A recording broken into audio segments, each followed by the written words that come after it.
Hi எல்லாருக்குமே good morning. எல்லாருமே படிச்சிட்ருக்கீங்கன்னு நினைக்கிறேன். இல்லை நான் இன்னும் படிக்க ஸ்டார்ட் பண்ணவே இல்லை அப்படின்னா பரவாயில்ல, இன்னையிலேருந்து படிக்க ஸ்டார்ட் பண்ணுங்கள். நம்மளுக்கு இன்னும் 4 மாதம்தான் இருக்குது. இருக்கிற டயத்தை வந்துட்டு யூஸ் பண்ணிக்கோங்க. நிறைய பேர் வந்துட்டு என்கிட்ட ஜிஎஸ் நீங்கள் எப்படி படிக்கிறீங்க அப்படின்னு சொல்லி கேட்டிருந்தீங்க. அவங்களுக்கான வீடியோ தான் இது. ஜிஎஸை பொறுத்தவரையில் நீங்கள் ஃபஸ்ட்டு படிக்க ஸ்டார்ட் பண்ணுறது வந்துட்டு ஐஎன்எம் வச்சுக்கோங்க. எதனால் வந்துட்டு ஐஎன்எம் சொல்கிறேன் அப்படின்னா, மொத்தமே இதில் வந்துட்டு 11 யூனிட் தான் இருக்குது. எங்கெங்கே இது கவர் ஆகுது அப்படின்னா, 10th வந்துட்டு சோசியல் சயின்ஸ் புக்கில் ஹிஸ்ட்ரியில் இருக்கக்கூடிய லாஸ்ட்டு 5 யூனிட்டும், இது இல்லாமல் 12th புக்கில் ஹிஸ்ட்ரியில் வந்துட்டு இருக்கக்கூடிய 6 யூனிட்டும், இந்த மொத்தம் 11 யூனிட் படித்தாலே உங்களுக்கு ஐஎன்எம் கவர் ஆயிரும். ப்ளஸ் இது இல்லாமல் நியூ சிலபஸில் யூனிட் 6மே வந்துட்டு உங்களுக்கு கவர் ஆயிரும். தமிழ் வந்து நீங்கள் ஸ்கூல் புக் வைஸ் படிச்சிட்ருக்கீங்க அப்படின்னாலுமே வந்துட்டு யூனிட் 6 வந்துட்டு கவர் ஆகும். எப்படின்னா, திருக்குறளும் சரி, சங்ககாலம் முதல் இக்காலம் வரையிலான தமிழ் இலக்கிய வரலாறு, இது ரெண்டுமே வந்துட்டு உங்களுக்கு யூனிட் 6ல் வந்து கவர் ஆகும். யூனிட் 6ஐ பொறுத்தவரையிலும் வந்துட்டு நீங்கள் இதுக்கு தனியாக டைம் ஒதுக்கி படிக்கணும்னு சொல்லிட்டு அவசியம் கிடையாது. நீங்கள் தமிழ் வந்துட்டு ஸ்கூல் புக் வைஸும் ஐஎன்எம்மும் முடித்தாலே வந்துட்டு இந்த யூனிட் 6 வந்துட்டு கம்ப்ளீட் பண்ணிடலாம். நெக்ஸ்ட்டு வந்துட்டு பாலிட்டியை பொறுத்தவரையிலும் 6th-லேருந்து 10th வரலும் இருக்கக்கூடிய பாலிட்டியை முடித்ததுக்கப்புறம் நீங்கள் 11th 12th படிச்சிங்க அப்படின்னா ஈஸியாக இருக்கும். ஏன்னா இதோட தொடர்ச்சி தான் வந்துட்டு 11th 12th இருக்கும். கொஞ்சம் கண்டென்ட் வந்து எக்ஸ்ட்ரா இருக்கும். நீங்கள் இந்த இது ஸ்கூல் புக் முடிச்சிட்டிங்க, அதுக்கப்புறம் என்ன படிக்கணும் அப்படின்னா, நீங்கள் வந்துட்டு இந்த பகுதி மற்றும் அட்டவணைகள் படிக்கணும். இது இல்லாமல் வந்துட்டு முக்கிய வழக்குகள் படிக்கணும். புக்கில் இல்லாத டாபிக் வந்துட்டு கொஞ்சம் வெளியே படிக்கிற மாட்டம் இருக்கும்.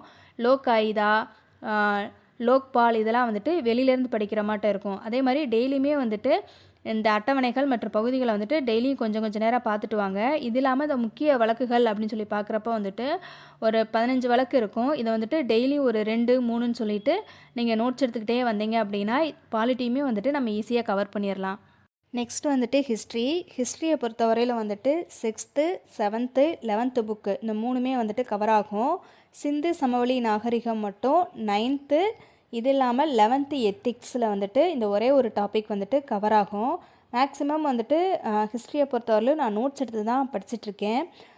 குப்தர்களோட நோட்ஸ் வந்துட்டு நான் ஆல்ரெடி டெலகிராமில் வந்துட்டு ஷேர் பண்ணியிருக்கேன். பார்க்காதவங்க வந்துட்டு போய் பாருங்கள்.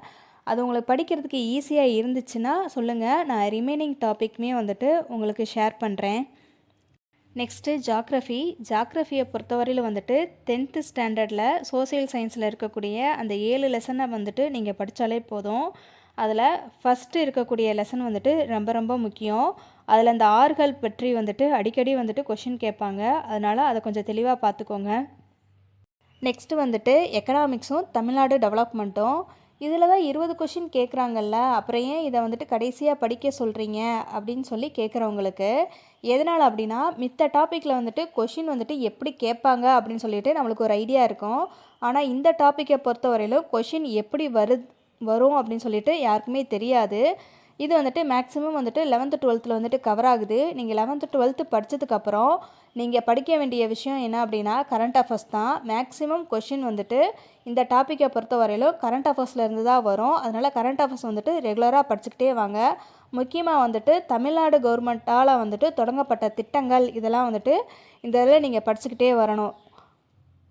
நெக்ஸ்ட்டு வந்துட்டு ஜென்ரல் சயின்ஸை பொறுத்தவரையிலும் அமிலங்கள், காரங்கள், உப்புக்கள், பூச்சிக்கொல்லி, அதுக்கப்புறம் லைட்டு, ஹீட்டு, சவுண்டு, மனித நோய்கள், இந்த டாப்பிக்லாம் வந்துட்டு கொஞ்சம் தெளிவாக பார்த்துக்கோங்க. இல்லை எனக்கு டைம் இருக்குது அப்படின்னு சொல்லி நீங்கள் நினச்சிங்க அப்படின்னா எக்ஸ்ட்ரா டாப்பிக்குமே படிங்க. ஆனால் இந்த டாபிக் வந்துட்டு மெயினாக வந்துட்டு படிச்சுக்கோங்க. இது இல்லாமல் வந்துட்டு ப்ரீவியஸ் இயர் கொஷின் பேப்பரை வந்துட்டு பார்த்துக்கோங்க. உங்களுக்கு வேறு ஏதாவது வந்துட்டு டவுட் இருந்துச்சு அப்படின்னா கமெண்ட் பண்ணுங்கள். Okay, thank you.